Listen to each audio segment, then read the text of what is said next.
Chapter 1. The Encounter. I'd always been a cautious person, careful to stay in the lines, avoid trouble, and never venture too far off the beaten path. That's why the rumors about the forest near town had always unsettled me. Everyone had their stories, you know. Strange noises at night, people going missing, strange lights flickering in the trees. All those stories about the forest echoed in my mind as I walked home from school that evening, the sun sinking low in the sky and casting long shadows over the narrow, tree-lined streets. It had been an unusually warm day, but now, as the evening breeze picked up, there was a sudden chill. The kind of chill that made your skin crawl, as if the air itself was alive. Still, I wasn't one to be easily spooked. But tonight, something felt off. Maybe it was the way the wind was whistling through the trees or the fact that I was walking home alone, but I couldn't shake the feeling that I wasn't the only one out here. The shortcut through the woods seemed like the fastest way home, even though I'd always avoided it. The path through the trees was narrow and overgrown, and the eerie silence of the woods had always made my heart race. I'd heard plenty of warnings from my mom and friends about the dangers of walking through it, but it was getting late. I was tired, and truth be told, I didn't feel like taking the long way around. So, against every instinct I had, I stepped onto the path. I hadn't walked more than a few minutes when I heard it.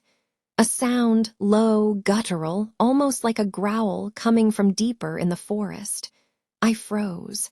My heart slammed against my ribcage as my breath hitched in my throat.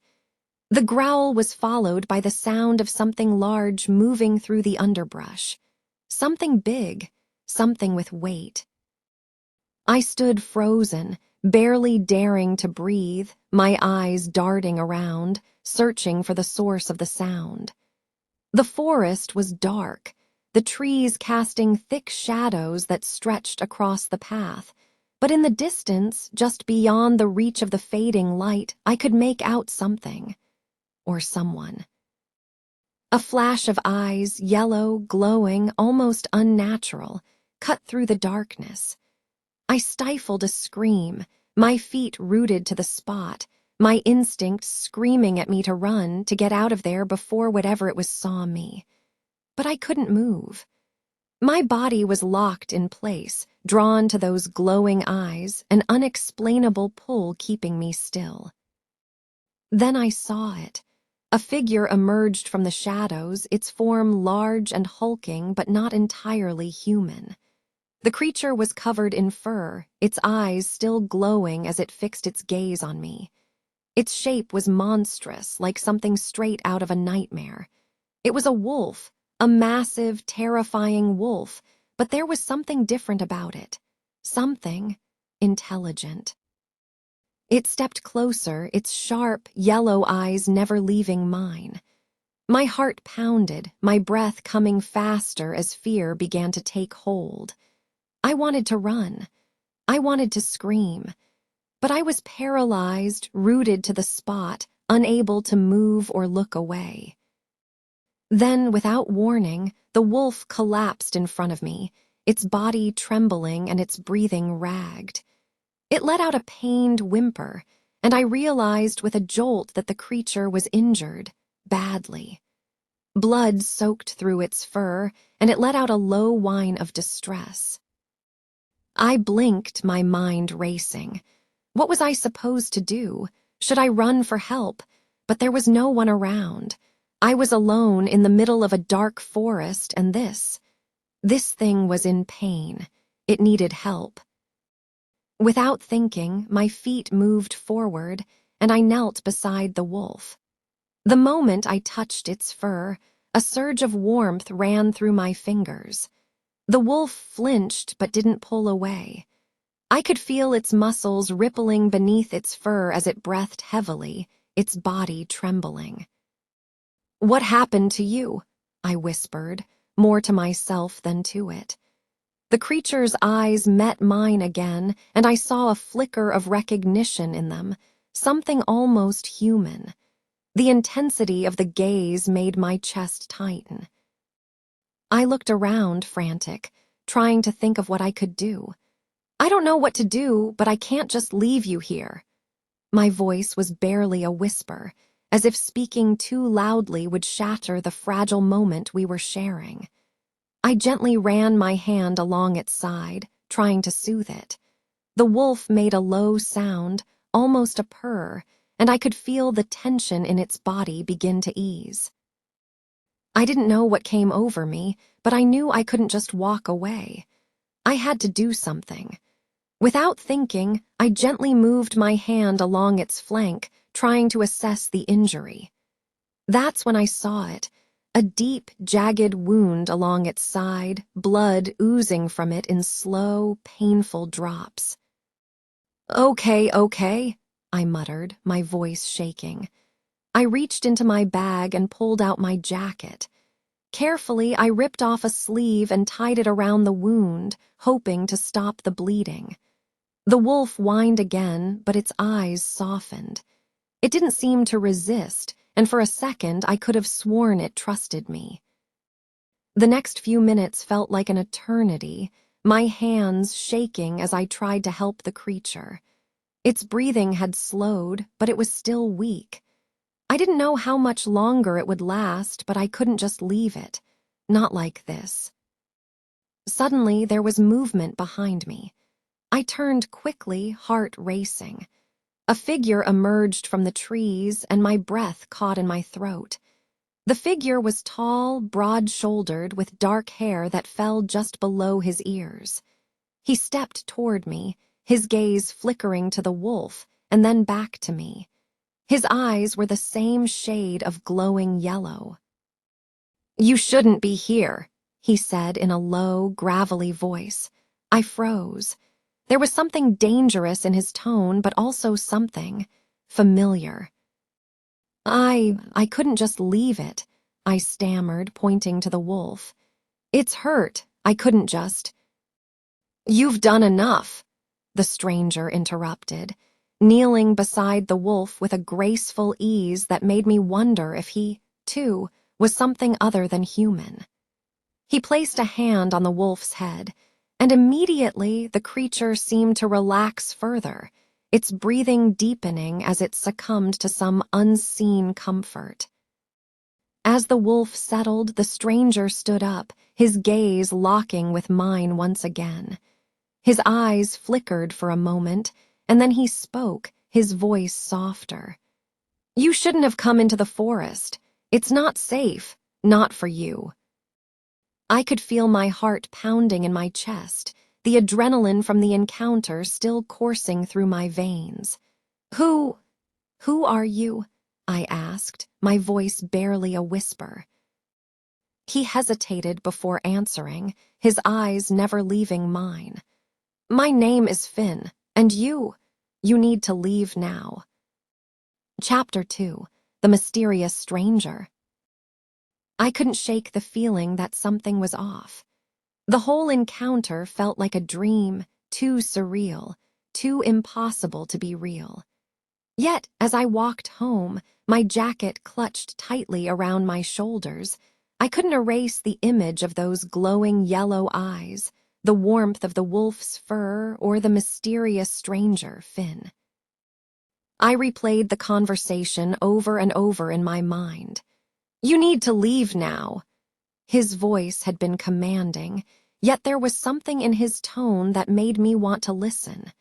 His presence had felt magnetic, like there was something pulling me toward him, and it made me both nervous and oddly comforted at the same time. That night I couldn't sleep. Every time I closed my eyes, I saw the image of the wolf and Finn kneeling beside it, his hand on its head, his gaze flicking to me with an intensity that made my heart race. The image of his eyes, glowing in the dark, wouldn't leave me. It had been a few days since that strange encounter, and yet I couldn't stop thinking about him. Finn, That name echoed in my mind like a song on repeat, but no matter how many times I thought about him, there were more questions than answers. Who was he? Why had he been in the forest?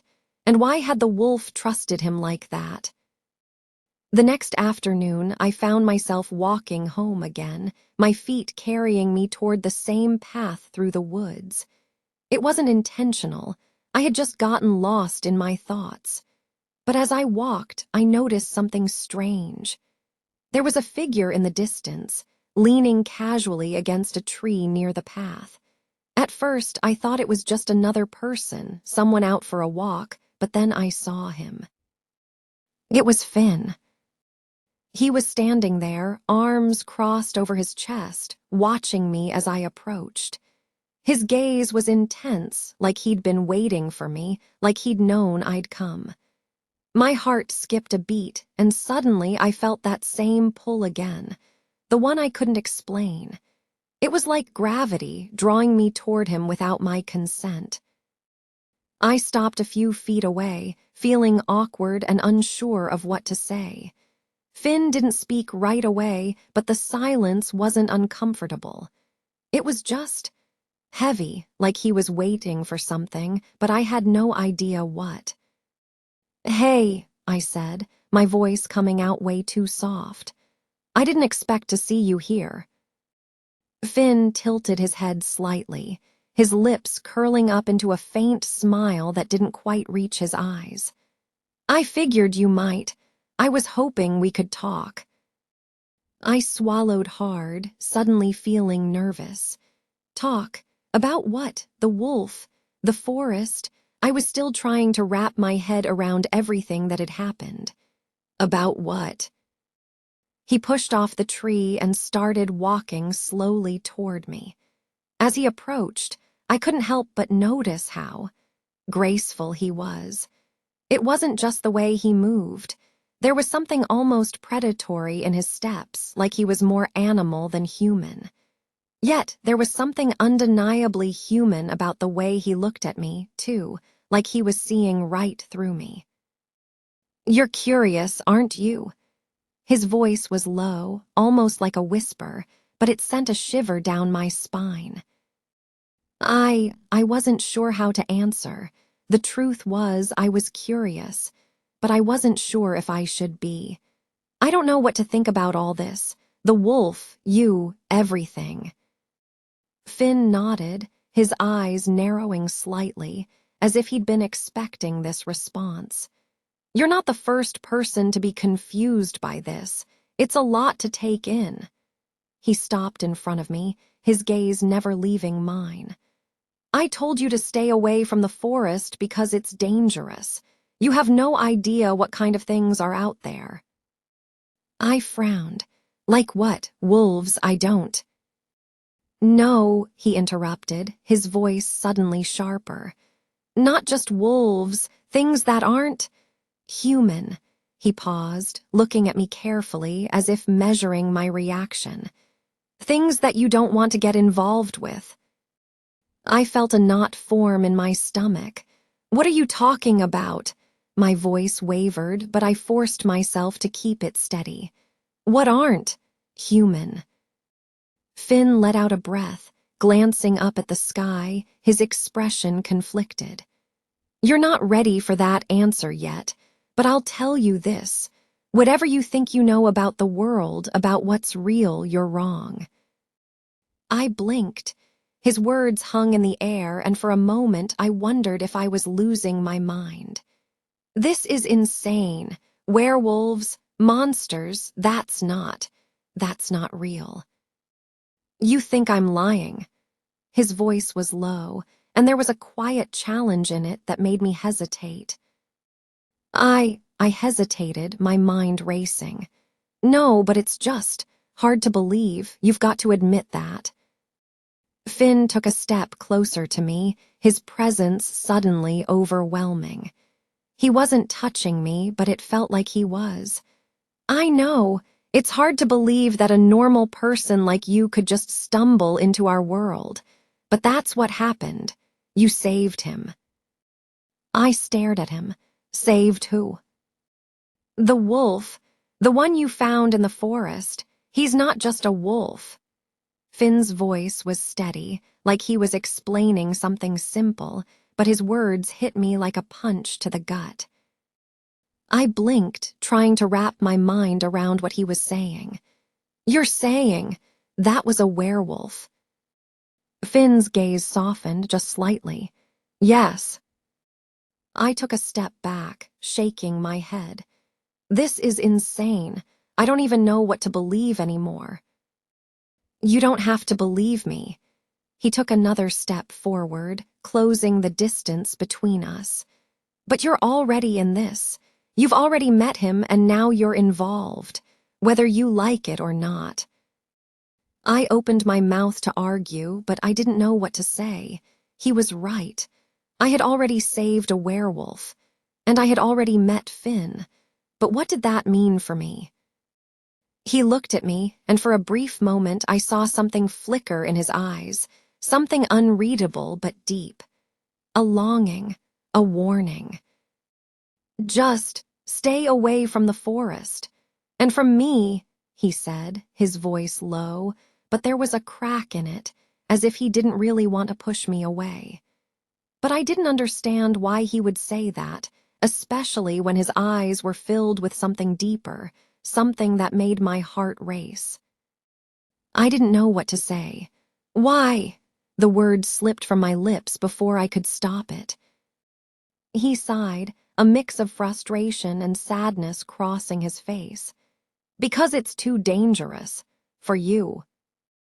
I watched him, uncertain, but also there was that pull again, the feeling I couldn't escape. You're not like everyone else, I whispered.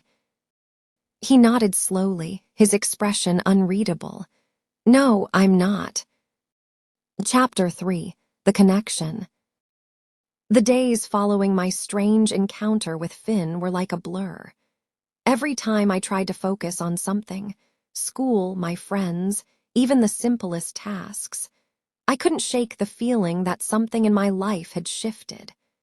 Like my world had cracked open just a little, and I had seen something I wasn't supposed to see. But even as I tried to move on, every thought circled back to him. The way he'd looked at me, the intensity in his eyes, the way he had warned me. And then there was the matter of the wolf. The more I thought about it, the less I was able to convince myself that it was just an animal. It had been more than that. Its eyes, the way it had trusted me, the way Finn had acted like it wasn't just any wolf. I tried to push all of that out of my mind, but the thing was, I couldn't. I found myself walking the same path again, though this time I didn't tell anyone. I wasn't even sure why I was going back. There was no logical reason for me to go out there again, especially after Finn had made it clear that I was better off staying away from the forest, from him. But somehow, my feet carried me there anyway. It was late afternoon, the sun still hovering just above the horizon, casting a soft orange glow on the trees. I felt the usual chill in the air, but something about it today was different. More electric, like the world itself was waiting for something. That's when I saw him. Finn was standing by the same tree near the path, the one where I had first seen him. He wasn't looking at me, though. His gaze was focused on the woods, as if he was watching something I couldn't see. I stopped dead in my tracks, my heart skipping a beat. There was no doubt in my mind that he was the same Finn, the guy I'd saved from the forest, the one with the piercing eyes and the strange, magnetic pull. For a moment, I considered turning back. The last thing I wanted was to make things more complicated. But the curiosity gnawed at me. I needed answers. So, against my better judgment, I took a step forward. Finn heard me before I could get any closer. He turned to face me, his expression unreadable, but his eyes, those glowing eyes, softened when they met mine. "You're here again," he said, his voice low, but there was no judgment in it, just something else. Something softer. "I couldn't stay away," I confessed, my voice barely above a whisper. I wasn't sure if it was the truth, but it felt like it. There was something about him, something that made me want to stay in his presence, even if I didn't understand it. He sighed, his gaze shifting toward the forest. "You shouldn't. I told you to stay away. It's dangerous for you, and it's dangerous for me." I took another step closer, the distance between us closing but not quite enough to feel like I could touch him. "I don't understand. What's so dangerous about me being here?" Finn's gaze flickered to me, but then quickly darted away, like he couldn't quite meet my eyes. "It's not you. It's what happens when people like me get too close to people like you." I frowned, confused. "What do you mean?" He turned his body fully toward me, and for a moment I thought I saw a flicker of something in his eyes. A look of frustration, longing, fear. It was gone before I could be sure, but it left me unsettled. "I'm not like other people," he said quietly, as if he were saying something too painful to admit. "I'm part of something you can't even begin to understand. And the closer you get to me, the more dangerous it becomes, for both of us." My heart pounded harder in my chest. I could feel the weight of his words, the sincerity in his tone. I swallowed the lump in my throat. "But I don't care. I don't care about any of that. I just want to understand. I just want to know what's going on." Finn hesitated, then stepped closer, his face just inches from mine. I felt my breath catch in my throat as his presence surrounded me. He wasn't touching me, but it felt like he was. Like there was an invisible force between us, pulling me toward him. My heart beat faster, my pulse hammering in my ears.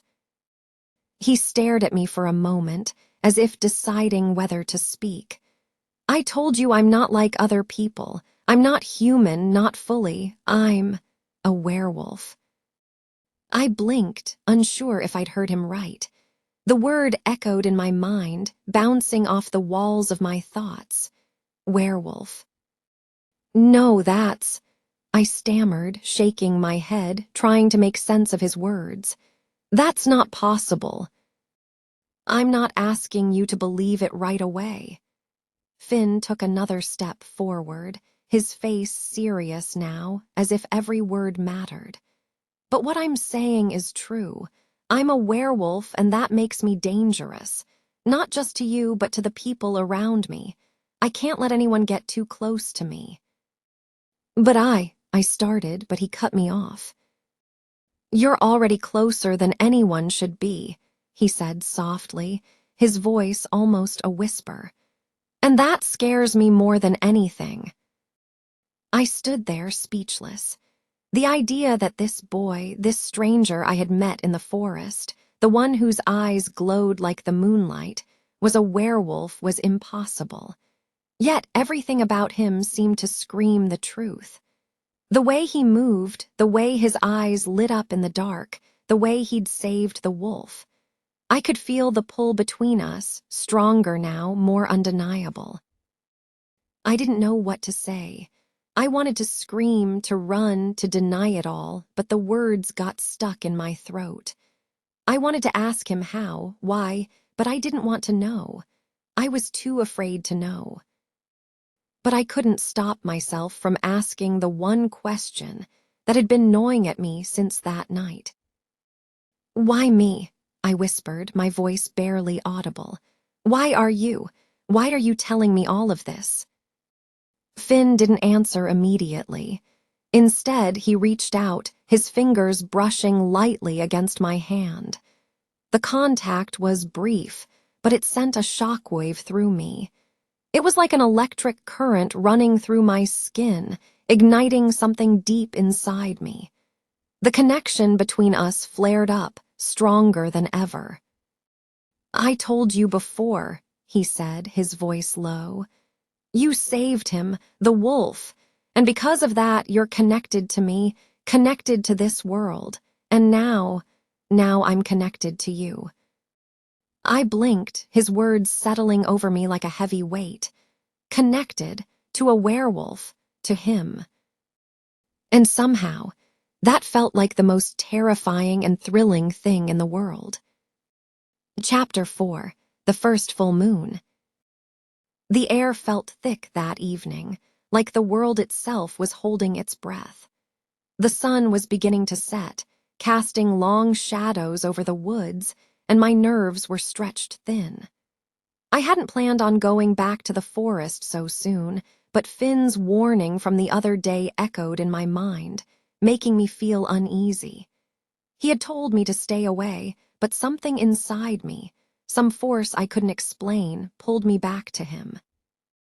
And now, here I was, walking toward the very place I'd promised myself I wouldn't go again. When I'd met Finn, he'd been blunt about the dangers of his world, the world he'd tried to keep me away from. The night I'd saved the wolf and the conversation that had followed had all led to this moment. He had warned me not to get involved, not to cross that line. But the connection between us felt too strong to ignore, like a thread that tied me to him, pulling me closer even though I knew I should run in the other direction. I spotted him from a distance, standing near the clearing at the edge of the forest. He looked more like a shadow than a person, his figure outlined by the faint glow of the moon. As I walked closer, he turned his head slightly, his sharp eyes locking onto mine with that familiar intensity. You shouldn't be here, he said, his voice low and gravelly. There was no accusation, just a calm, almost resigned tone. I swallowed, trying to steady my breath. I couldn't stay away. Finn didn't say anything for a long moment, just watched me with that same unreadable expression. The wind blew through the trees, rustling the leaves, and a strange tension hung in the air. It felt as if the forest itself was waiting for something, like the trees were listening, the earth itself anticipating what was about to happen. You don't understand, he said, taking a step toward me. His voice was softer now, but the weight of his words was heavy. The full moon changes everything. What do you mean? I asked, my curiosity burning hotter than my fear. Finn's expression tightened, his eyes flickering toward the sky. The moon was rising, full and brilliant, casting a pale silver light over the forest. The glow seemed to intensify as he spoke. When the moon reaches its peak, we shift. And when we shift, we lose control. It's part of who we are. I blinked, trying to process his words. Lose control, you mean? You change into a wolf. He nodded. Not just a wolf, a creature of instinct. The beast inside us takes over, and once it does, we can't stop it. I took a step back, my heart thundering in my chest. So, if you shift, what happens to me? Finn's gaze softened for a brief second, like he didn't want to scare me. But there was something darker in his eyes, something more dangerous. You could get hurt, he said simply. If you're too close when it happens, you could be caught in the shift. It's not something we can control. I felt the cold chill of fear creep through me. He was warning me, but the pull I felt toward him was stronger than ever. Then, why did you bring me here? Why didn't you just tell me to stay away? Because you're already involved, he said, his voice a low murmur. You're not just some random person who stumbled into our world. You saved him, and now you're tied to me, to all of this. His hand gestured vaguely toward the forest, as if the entire world around us was part of the tangled mess he was trying to explain. I took a deep breath, trying to calm my racing thoughts. And if I stay away, will that make it easier for you? Finn's expression softened, but there was something almost tortured in the way he looked at me. You don't get it. It's not about me. It's about the danger of what's inside me, inside all of us. I can't control it, not completely. And I can't risk putting you in danger. I looked at him for a long moment, my heart aching at the pain in his eyes. There was something almost tragic about him, something that made me want to reach out and hold him to make the world feel less heavy. But I didn't know if that would help. I didn't know if it would just make things worse. Before I could say anything else, Finn took a few steps back, moving toward the center of the clearing. The moon hung above us, a brilliant orb of light, and I could feel the temperature drop with each passing second. The air felt charged, alive with some force I didn't understand. "I need you to leave," he said, his voice suddenly firm. "Now." But I didn't move. I couldn't. There was something in the air now, something different. Something was changing. I could feel the shift happening, not just in the air around us, but in Finn himself. His body tensed, his eyes locking onto mine. "You don't understand. It's happening. You have to go." I shook my head, my feet rooted to the spot. "I'm not leaving, not this time." Finn's gaze flickered with a mixture of desperation and something else, something darker. "You don't have a choice." In an instant, his body shifted, the change so fast it was almost too much to comprehend.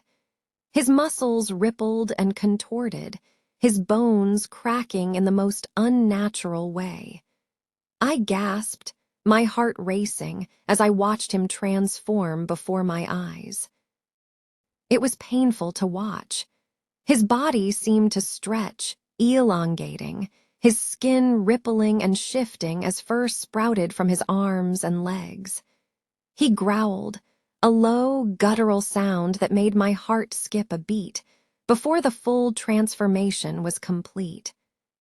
What stood before me was no longer the Finn I knew. It was a massive wolf, nearly twice the size of any normal animal. Its fur was a dark, almost midnight black, and its eyes, those familiar glowing yellow eyes, burned into me with a fierce intensity. I took a step back, my breath caught in my throat. My heart hammered against my chest as I took in the sight of him, standing in front of me, no longer human but something more primal. The air crackled with electricity, and the ground beneath my feet seemed to tremble slightly, as if the very earth was reacting to the change. Finn, in his wolf form, stared at me, his body tense and coiled as if waiting for something. I didn't know what to do, what to say. I was frozen, unsure of what would happen next. His eyes never left mine, but there was something else in them, something that wasn't just the animal instincts of the wolf. It was Finn, too, deep inside. But then, without warning, he let out a long, mournful howl, a sound so haunting, so filled with sorrow that it almost felt like it was coming from somewhere deep within him. And in that moment, I realized this wasn't just a shift, it was a cry for help. Chapter 5, Secrets Revealed. I couldn't breathe. I stood there in the clearing, frozen, my heart hammering in my chest. Finn, or whatever he was now, was no longer the boy I had spoken to just minutes ago. He was a beast, massive, fierce, and filled with a power that radiated from his every movement. His glowing eyes locked onto mine with an intensity that made my blood run cold, and yet there was a flicker of something else there too, something familiar. He took a slow, deliberate step toward me, and I instinctively took a step back. My feet felt heavy, like they were stuck in the earth, but my mind was racing. What was I supposed to do now? This was more than I had bargained for. I had only come here to understand, to get some answers, but now all I had was a wolf who looked like it could tear me apart with a single swipe of its claws. The wind picked up again, swirling around me, as if nature itself was trying to push me away from the danger that was standing in front of me. I should have turned and run. I should have been terrified, but all I could feel was him. His presence, even in this monstrous form, felt like it was calling to me. The wolf, Finn, let out another low growl, his body tense, but he didn't attack. He just stared at me, and for a moment I swore I saw something in those yellow eyes. It was the same look he had given me when he was human. A mixture of longing, frustration, and guilt. I couldn't stand it anymore. "Finn," I whispered, my voice shaky but loud enough to reach him. "Please stop." The wolf's ears twitched, his head tilting slightly as if he were trying to understand me. But it was clear he was struggling to stay in control. His large body rippled with tension, and I could see the internal battle he was fighting. I took another step forward, despite the fear gnawing at my insides. "Finn, I'm not leaving. I don't care what you are. You don't have to be alone in this." His growl deepened, and for a second I thought he might lunge at me, but then something unexpected happened. The tension in his body seemed to ease just slightly, and he lowered his head, almost as if in defeat. He took a step back, still watching me closely, but not with the same wild intensity he had before. I took another step closer, cautiously. "I don't care if you're a werewolf," I said, my voice trembling but determined. "I don't care what you change into. You're still you, right?" The wolf's eyes flickered, almost as if he was processing my words. It was then that I realized something I had been missing. He wasn't just an animal now. He wasn't just a beast fighting for control. He was still Finn, the same boy I had met in the forest, the one who had looked at me with so much uncertainty and sorrow. I didn't know how I knew this. Maybe it was the way his eyes softened, or the way his movements seemed almost reluctant, like he was still trying to fight against something deeper inside him. But there was something there, something human. Slowly, the wolf sat down on the ground, its massive form sinking to the earth with a heavy exhale. The air between us was thick, charged, but there was an undeniable softness in his gaze now, one that made my heart race in a way that had nothing to do with fear. I couldn't take it any longer. "Finn, I don't want to be afraid of you. I can't be afraid of you. I can't just walk away from this. From you." The wolf's eyes locked onto mine, and I felt a strange pull, like a magnet urging me closer. I reached out a trembling hand, my fingertips brushing lightly against the fur on his head. It was surprisingly soft, almost velvety to the touch, and for a moment I allowed myself to relax, feeling the strange connection between us grow even stronger. And then, without warning, Finn shifted. The transformation was so sudden, so fluid, I barely had time to react.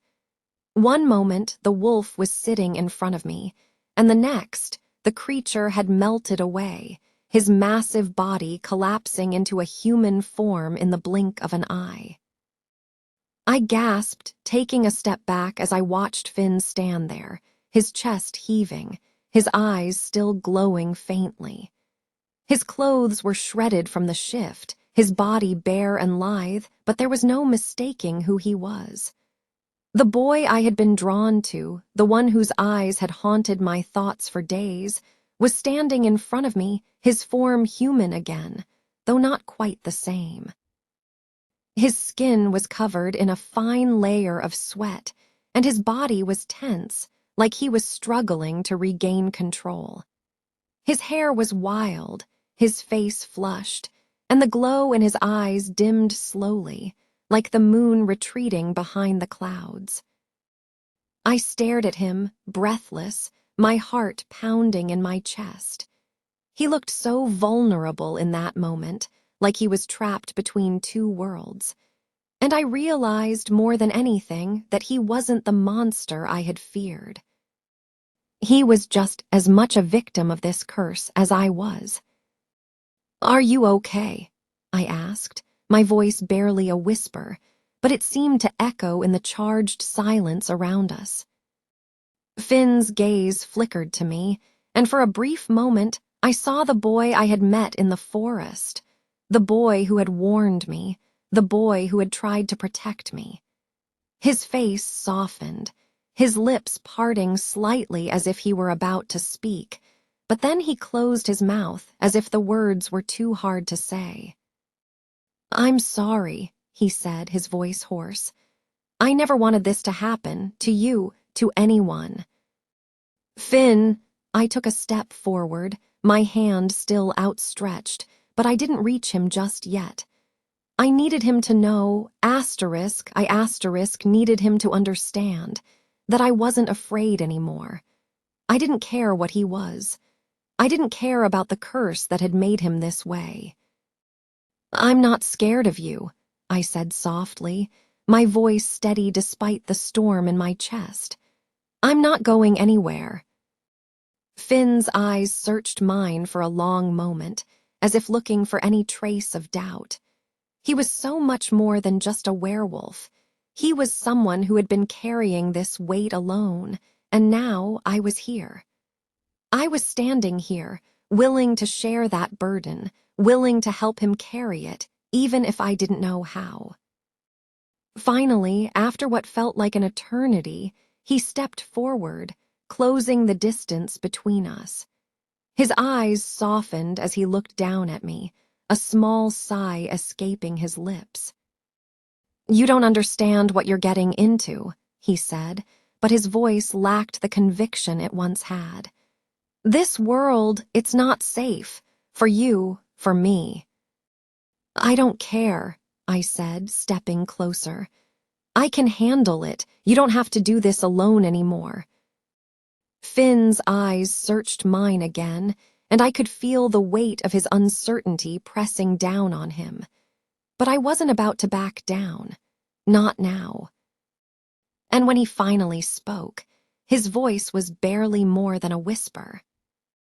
"Then don't run away when it gets too dangerous," he said, "because it will get dangerous." "I won't," I replied softly, my voice steady. "I'm not going anywhere." And for the first time since I had met him, I saw a flicker of hope in his eyes. Something real. Something possible. Chapter 6. Growing Tension. The days after that night felt like a strange mix of normalcy and chaos. I was still trying to wrap my head around everything, but something had changed between Finn and me. We both knew it. There was an unspoken bond that had formed between us, something that couldn't be ignored, even if we wanted to. Every time I saw him, I felt that same pull.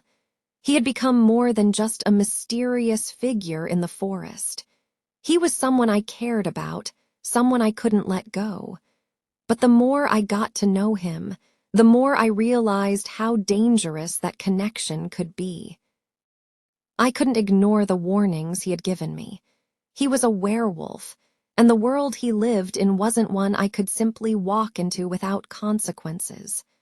But no matter how much he tried to push me away, I couldn't stop myself from getting closer. And, deep down, I knew he wasn't trying to keep me away because he didn't care. He was trying to protect me, and that realization made me care for him even more. But the tension was growing.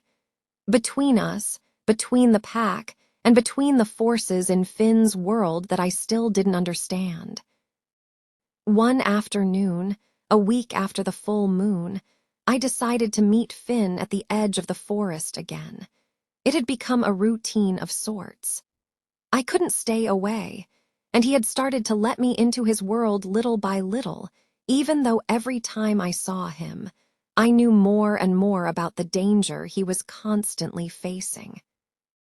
When I reached the clearing where we always met, I found him standing there, his back to me. He was looking out over the trees, his posture tense, as if he were listening for something. He didn't turn when I approached, but I could see the way his muscles were tight, his fists clenched at his sides. "Finn," I called softly. He didn't answer right away. His shoulders stiffened, and for a brief moment I thought he might leave without speaking to me. But then he turned slowly, his face softening when he saw me. "You're here again," he said, his voice low, but there was no anger in it, only exhaustion. "I told you I wouldn't leave," I replied, trying to keep my voice steady. Finn looked at me for a long moment, and I could see the internal struggle in his eyes. It was like he was debating whether to say something, but in the end, he just sighed, looking away. "I can't keep you safe, you know," he said, his voice barely a whisper. "I warned you, this world, it's dangerous." I took a step closer, determined to bridge the gap between us. "I know, but I'm not scared of you, Finn. I'm not scared of what you are." He shook his head, his expression becoming hard. "It's not me I'm worried about," he muttered under his breath. "It's everything else. The pack, the others. There's a lot more at stake here than just you and me." "Then tell me what's going on," I said, my frustration mounting. "I can't just keep living in the dark, Finn. I need to know what I'm walking into." Finn's eyes flickered, and for a moment I thought he might open up, but then his gaze shifted away. He started to pace, his footsteps quick and sharp. It was clear he was holding something back, something he wasn't ready to tell me. "You don't get it," he finally said, his voice strained. "There are things in the pack, other wolves, that don't like humans getting involved, and they're not just going to let you waltz in without a fight." I took a deep breath, my hands shaking slightly. "Are you saying I'm in danger?" "Not just you," he replied, his eyes locking with mine. "We asterisk are. The pack doesn't take kindly to people like you getting too close to their alpha, especially one who's already breaking the rules." I frowned, trying to understand. "What do you mean, breaking the rules?" Finn stopped pacing and turned to face me, his expression hard. "When I saved you from that wolf, I broke a tradition. A law, even. Mates are supposed to be chosen by the pack, not by chance. The bond between a werewolf and a human, it's not natural. It's dangerous. And it's something they'll never accept." "So, you're telling me that because I helped you, because I saved you, the pack is going to hate me for it?" My voice was rising now, my anger bubbling to the surface. "That's ridiculous." "It's not just about you, okay?" Finn snapped, his frustration finally breaking through. "It's about the whole pack, their entire way of life. If they find out, if they realize how deep this connection between us goes, they won't just hate you. They'll see you as a threat, and they won't hesitate to eliminate that threat." I stepped back, my heart sinking into my stomach. "Eliminate me." The words tasted like poison in my mouth. "Finn, You don't understand," he cut in, his voice filled with desperation. "I'm not trying to hurt you, but if the pack finds out what we are, what we mean to each other, everything could fall apart. We could both lose everything." I stood there, stunned, the weight of his words pressing down on me. The thought of being a threat, of being someone who could tear apart the only family he had ever known, made my stomach twist. But the truth was, I didn't care. I couldn't back down now. I had already crossed the line, and there was no going back. "I'm not running away, Finn," I said, my voice quiet but firm. "I won't let anyone make me feel like I don't belong here, not with you." He stared at me, his gaze filled with an unreadable mixture of pain and something else, something I couldn't quite identify.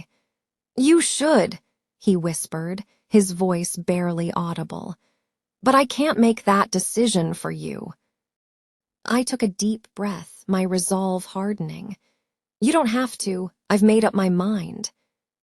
Finn looked at me for a long moment, as if weighing my words before he finally nodded slowly. His shoulders seemed to relax just slightly, and I saw something flicker in his eyes. Hope, regret, it was hard to tell. "I'm not going to stop protecting you," he said, his voice low. "But I can't promise it won't get worse before it gets better." I stepped closer, closing the gap between us. "I don't care. I'm in this with you, Finn, no matter what happens." For a moment, Finn said nothing. But then his eyes softened, and he let out a long, weary sigh. "I never wanted to drag you into this, but now that you're here, I don't know what else to do." "Then let me help you," I said, reaching out and touching his arm. "Please." His eyes met mine, and for the first time I saw something in his expression I hadn't seen before: acceptance. A faint smile tugged at the corner of his lips, and he nodded. "All right," he said, his voice a little more steady. "We'll face it together." And for the first time since I had met him, I felt like, no matter how dangerous the road ahead might be, we weren't walking it alone anymore. Chapter 7: A Dangerous Decision. The days blurred together after that conversation, like time itself was trying to speed up, rushing us toward something we couldn't avoid. The tension in the air was almost tangible, and it was like every day that passed, the world around us grew more dangerous. Finn had warned me. He had made it clear that getting involved with him, with the pack, was a risk, one I couldn't fully understand. But no matter how many times he tried to push me away, I couldn't walk away from him. I couldn't turn my back on what we shared, even though every part of me knew that it was only going to get harder.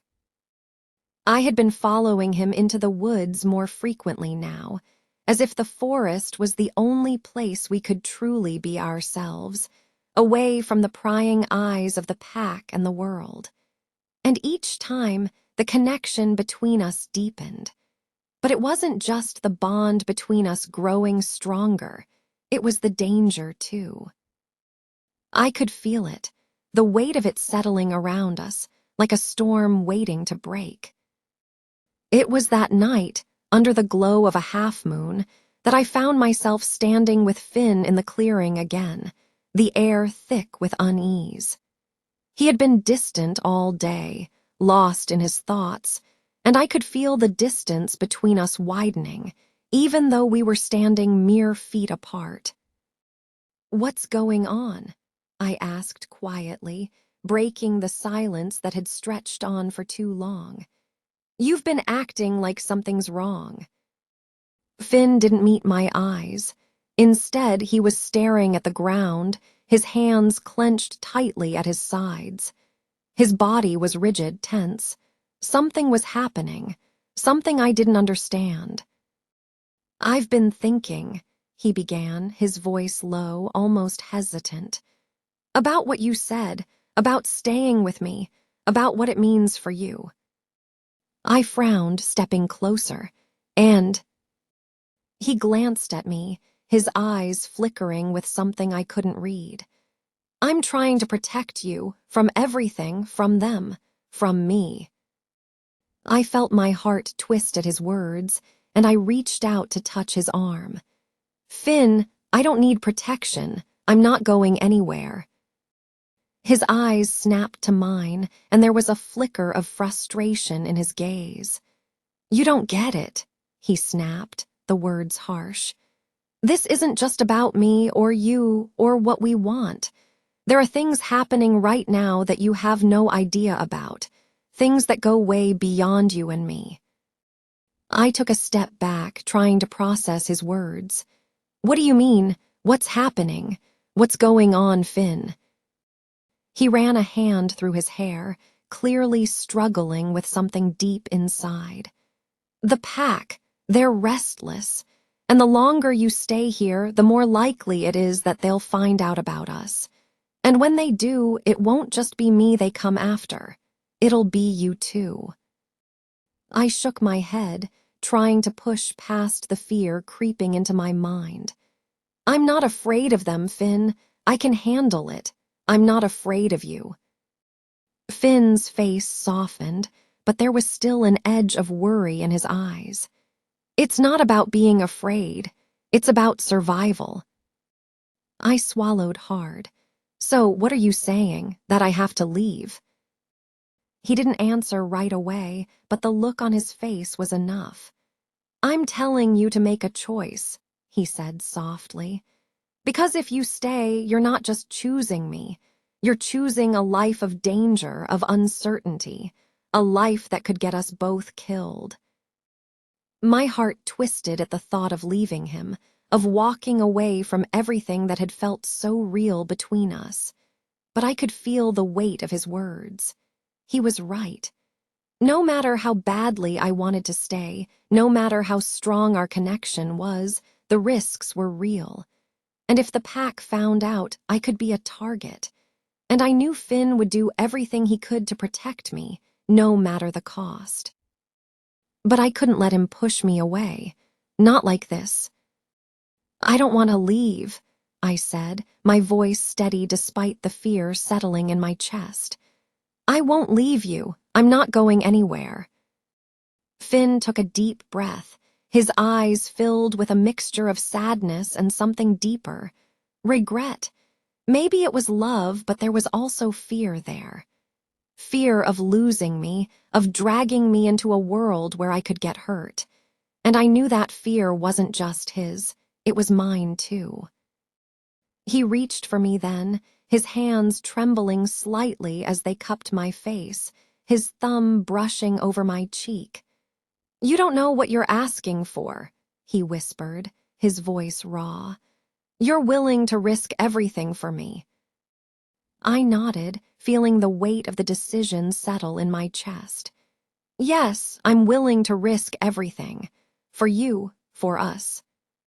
For a moment, Finn just stared at me, his eyes searching mine like he was trying to find something, an answer, maybe, or reassurance. But there was no easy answer to this. There was no perfect solution. All we had was each other, and I wasn't going to let that go. He finally let out a long, slow breath, as if releasing some of the tension that had been building up in him. All right, he said softly, his hands dropping from my face. Then we'll face it together, but you have to understand that things are going to get worse before they get better. There are wolves in the pack who won't accept this, and they won't hesitate to hurt you to make their point. I felt a cold shiver run through me at the thought of being hurt, of losing everything I had come to care about. But I couldn't back down now. I couldn't turn my back on him, on us. I'm not afraid of them, I said, my voice stronger now, more certain. I'm not afraid of anything as long as we're together. Finn's gaze softened, and for a brief moment I saw a flicker of something warm in his eyes. Hope, maybe, or the tiniest glimmer of peace. Then we fight, he said, his voice low but firm. But you have to promise me one thing. What? I asked, my heart racing with anticipation. You have to promise me you won't give up on us, no matter what happens. I promise, I said, my voice steady, even though my insides were trembling with fear and excitement. I won't give up on us. He took a deep breath, his eyes locking with mine. Then we'll face it all, together. And for the first time, despite everything, despite the danger, the uncertainty, the fear, I knew I had made the right choice. We were in this together, for better or worse. Chapter 8, Betrayal. The days after Finn and I made our decision were like walking through a storm. We both knew it wouldn't be easy, but we couldn't deny the pull between us. The way our worlds had collided, the way nothing seemed to make sense anymore.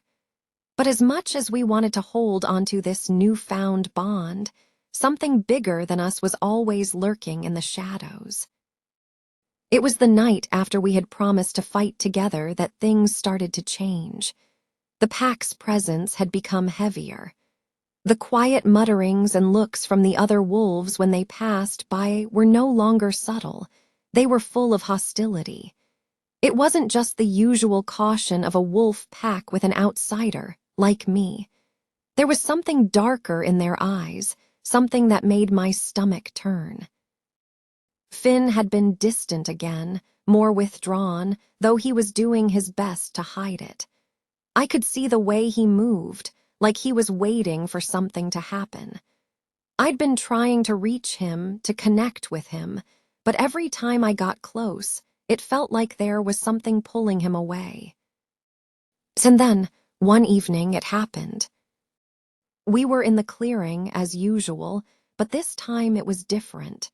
The air felt thicker, like something was coming, something that would change everything.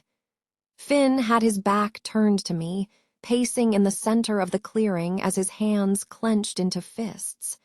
I had never seen him this tense before, like he was waiting for something to happen, or someone.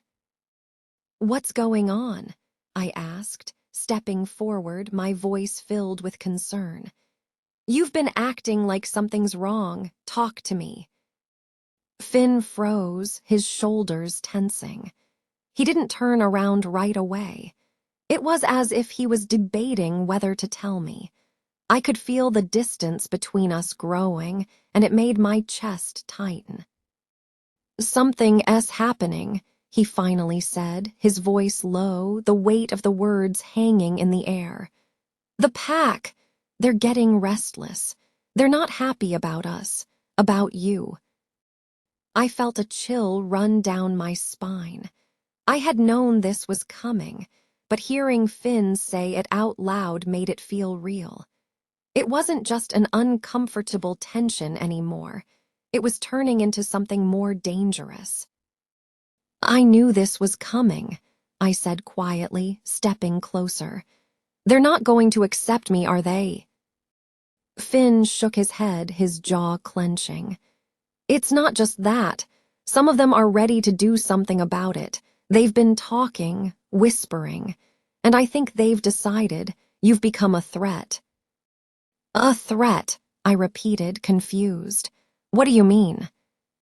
"They think you're a weakness," Finn said, his voice edged with frustration.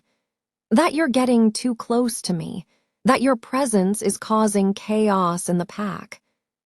I could see the conflict in his eyes, the guilt that was eating away at him.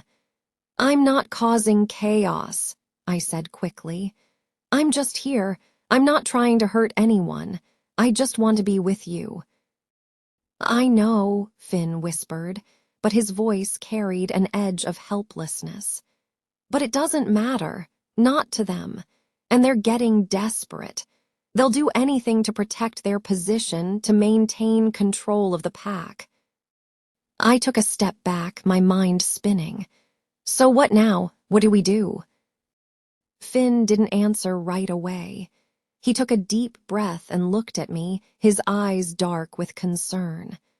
"I don't want to put you in danger, but I think it's time to face them. I have to confront the pack. Tell them what's going on, what's between us. No, I said sharply, the word tumbling out before I could stop it. No, Finn, you can't. They'll never accept us. And if you confront them, it'll only make it worse. They'll see you as a threat. And they'll come after me. We can't do that. Finn's face tightened. I have to do something. They can't keep thinking that you're a weakness. I can't stand by and watch them tear us apart. His words hit me like a punch to the gut.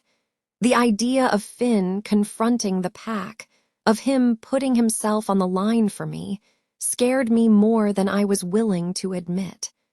But I wasn't going to let him throw himself into that fire without me. I'm not letting you face them alone, I said, my voice firm. You're not doing this without me. Finn's eyes softened, but there was a faint trace of fear in them. He stepped toward me, his gaze intense. I don't want you to get hurt. I don't want to lose you. You won't, I promised, though I wasn't sure if I believed it. We'll face this together just like we promised. Before he could respond, the unmistakable sound of footsteps broke the silence. My head whipped around, and I saw a figure emerging from the shadows of the trees. It was one of the pack members, Lucas. He had been with Finn since he was a child, and even though I had never trusted him, I hadn't thought much of it. But tonight, the look in Lucas's eyes made my stomach twist. It was cold, calculating. He was alone, and his posture was tense, like he was ready for something. Finn's posture stiffened immediately, his body going rigid. He stepped in front of me, blocking me from Lucas's view. I could feel the tension between them, the weight of unspoken words. Lucas and Finn hadn't gotten along for a while, but this was different. It was more than just a rivalry now. What do you want, Lucas? Finn's voice was low, barely a whisper, but it was filled with warning. Lucas didn't answer right away. He just looked at Finn, his eyes scanning my face before returning to Finn's. I want to talk, he said flatly, his gaze never leaving Finn. About her. My breath caught in my throat. I knew what this was. It wasn't just a conversation anymore. Lucas was here to make a decision. You don't have to do this, Finn said, his voice hardening. You're making a mistake. Lucas took a step forward, his expression unreadable. It's not a mistake if it's for the good of the pack. She's a threat, Finn, you know that. My heart sank. I didn't need to hear it from Lucas to know what he was talking about. He wasn't just warning Finn. He was making it clear I was a target. And if the pack decided to take action, there was no going back. Finn's face twisted with anger. You don't get to decide that. I'm the alpha, and I'm telling you she's not a threat. She's mine. Lucas's lips curled into a sneer. Not anymore. You're too soft, Finn. You've already broken the rules by letting her in. Now you're going to have to deal with the consequences. Before I could say anything, before I could process the threat hanging in the air, Lucas stepped back into the shadows, his eyes never leaving Finn. The pack's waiting for your decision. Make it quick. And with that, he disappeared into the night, leaving us standing there, the weight of his words sinking in like poison. Finn's face was a mask of anger and pain, and I could see the internal struggle in his eyes. The pack was turning on him, and no matter what we did, it was too late to stop it. The betrayal was already set in motion. Chapter 9, the final showdown. The air felt heavier than ever the night Lucas walked away. I didn't know what had been decided among the pack, but I could feel it in my bones. A storm was coming. It wasn't just a matter of Finn being the alpha anymore. It was a matter of survival, and I wasn't sure if we could survive it. Finn and I had stayed in the clearing for hours, talking in hushed tones, trying to figure out what to do next. He had explained more about the pack dynamics, how everything depended on the alpha's strength, and how every challenge to the alpha's rule was met with retaliation. It was a brutal, unforgiving world, a world I wasn't prepared for, no matter how much I cared for him. The worst part, the longer we stayed together, the more I felt the weight of the pack's disapproval. The whispers, the glances, the subtle way they all seemed to move around us, making sure we couldn't get too comfortable. But it wasn't just that. I had seen the fear in Finn's eyes when he talked about the pack's growing unrest. And the more I looked at him, the more I realized this wasn't just about us anymore. This was about power, about control. And no matter how much we loved each other, love couldn't fix the cracks that were starting to show in the pack's foundation. That night, I found myself standing at the edge of the forest once again, the wind biting at my skin. I could feel the tension in the air, and I wasn't sure what I was waiting for, only that I needed to do something. I needed to know what was going to happen. The waiting was driving me crazy. And then I heard it, the sound of heavy footsteps crunching through the underbrush.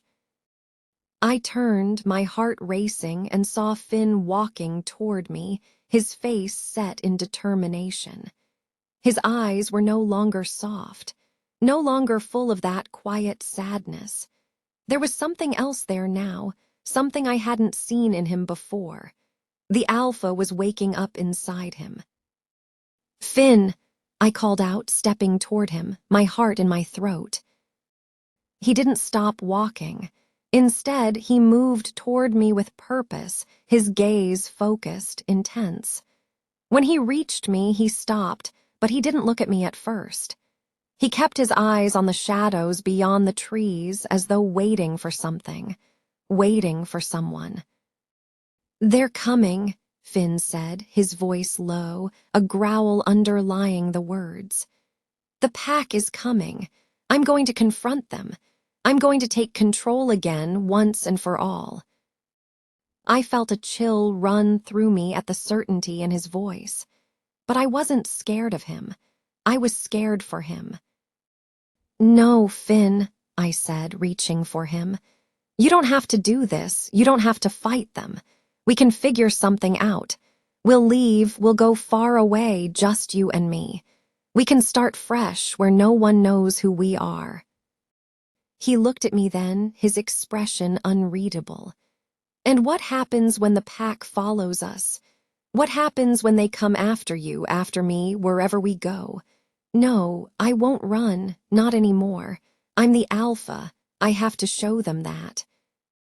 I opened my mouth to protest, but Finn shook his head. "You don't understand.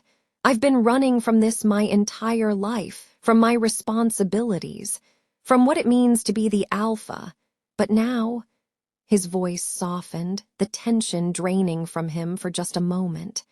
"Now I can't run anymore. I have to face this." I looked up at him, my chest tight. I couldn't help but feel that something was slipping away. Finn had already made up his mind. And no matter what I said, no matter how much I wanted him to choose us over the pack, he couldn't. It wasn't in him to walk away. "I'm not afraid of you, Finn," I said quietly. "I'm afraid of losing you, of losing us." Finn stepped closer, placing his hands on my shoulders, his touch firm but tender. "You won't lose me," he promised, his voice barely a whisper. "But you have to trust me. Trust that I'm doing this for us, for you. This is the only way." I nodded slowly, but inside I felt like I was already losing him. I could see it in his eyes, the way he was already becoming something different, something hardened, something dangerous. I wanted to beg him to reconsider, to find another way. But I knew, deep down, that Finn had already made his choice, and now it was my turn to make mine. "Go," I whispered. "Do what you have to do, but please come back to me." Finn's expression softened for just a moment before he turned and disappeared into the trees, heading toward the heart of the forest where the pack would be waiting. I stood there for a long moment, the wind howling around me, the weight of everything settling into my chest like a stone. I didn't know what would happen next. I didn't know if Finn would come back to me, or if this would be the last time I ever saw him. All I knew was that I couldn't stand by and do nothing. I had to follow him. I moved quickly, my heart pounding in my chest, as I made my way through the forest. The sound of my footsteps seemed to echo in the empty spaces, filling the silence with a heavy anticipation. Then I heard it, the low murmur of voices. The pack. They were gathered, and I knew without a doubt that they had come for Finn. I could feel the tension in the air, thick with hostility and fear. I approached cautiously, moving quietly behind a thick tree trunk to stay out of sight.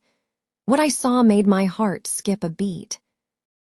Finn was standing in the center of a circle of wolves, their eyes glowing in the dim light of the moon.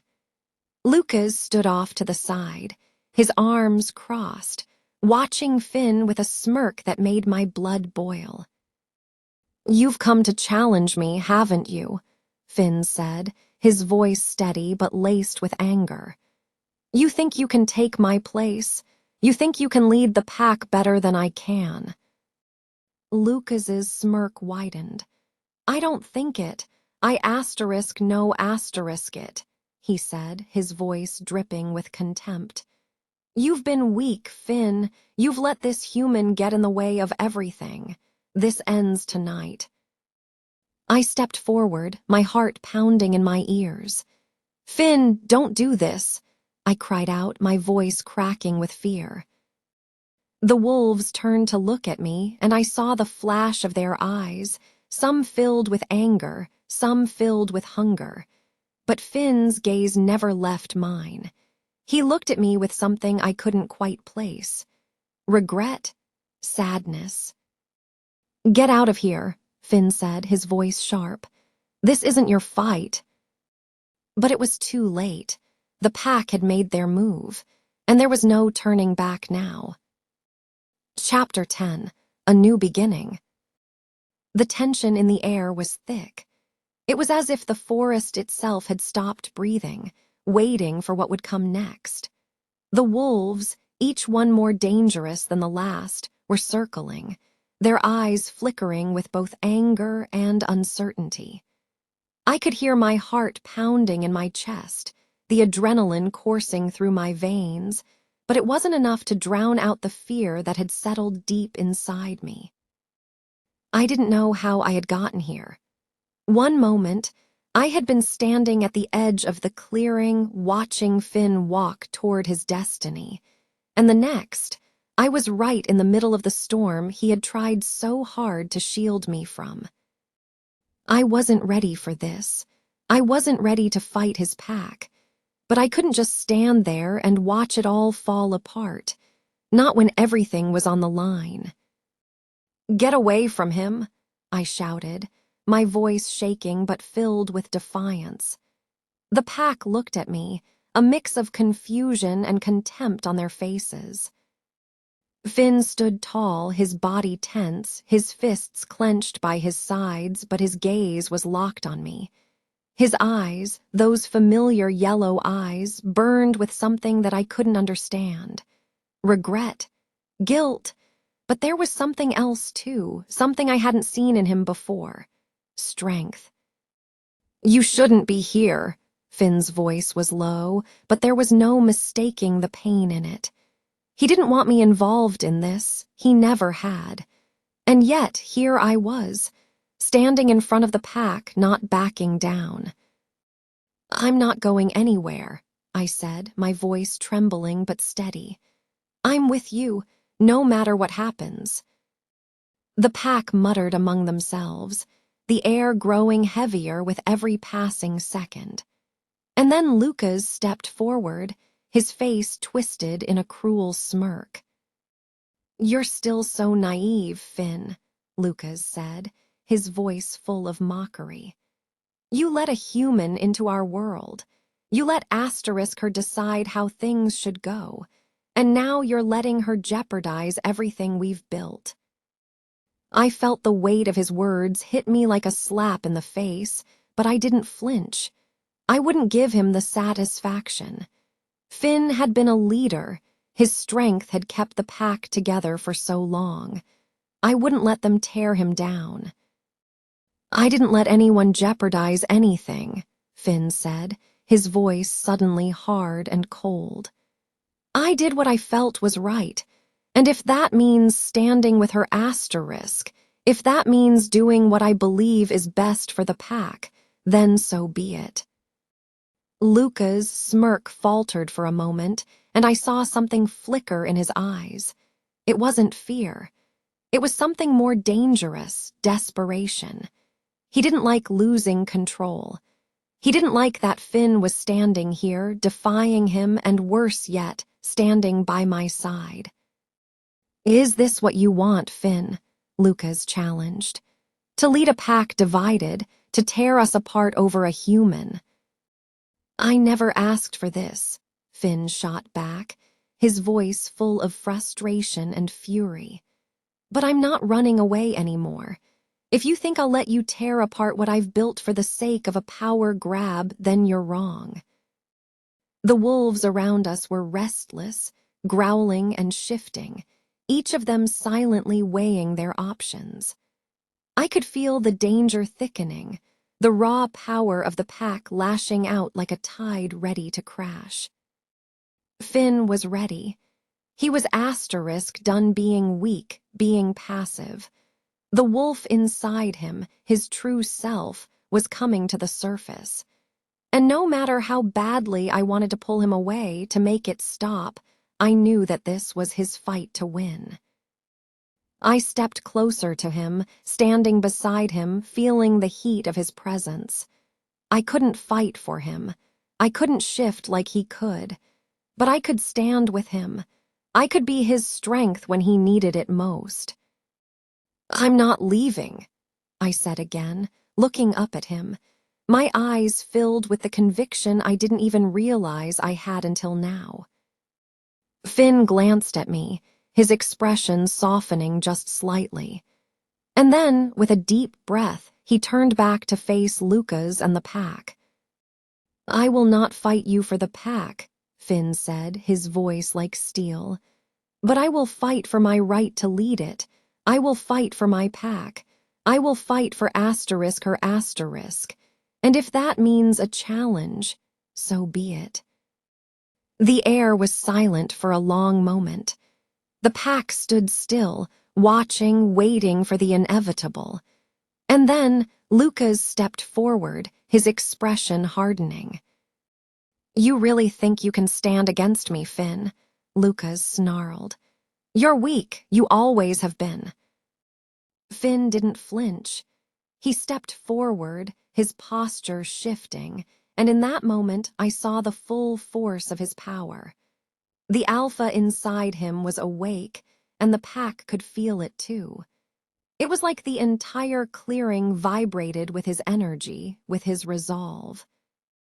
"I don't care what you think of me," Finn said, his voice low and lethal.